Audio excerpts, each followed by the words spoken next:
Oliver, nag-alala tuloy ako. Akala ko talaga nahuli na tayo ni Andrea. Yeah. Maybe you shouldn't worry about it. I'm sure naman natin si Andre. Na-convince naman natin na wala naman nangyayari. And besides, di ba, pinalitan mo naman sa phone book mo yung pangalan ko to Nanay. Oo nga.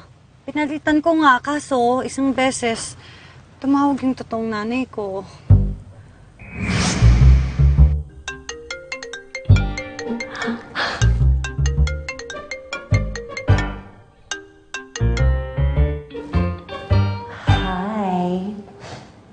Anong suot mo?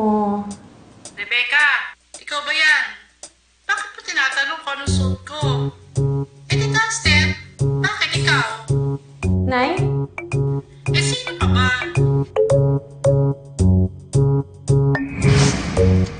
Kaya mula noon, binalik ko na ulit sa totoong pangalan mo. Ayan, munti ka na tayo. Look, Rebecca, ayos lang yan. Hey, ayos lang yan. I'm sure naman walang napansin si Andre na kakaiba eh. Diba? And besides, kung malaman man nila, handa ako naman ipaglaban tong pagmamahal ko sa'yo eh.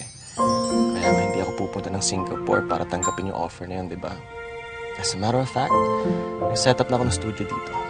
May nahanap akong lugar at baka gusto mong tingnan bukas. Siyempre, gusto ko makita. Yeah?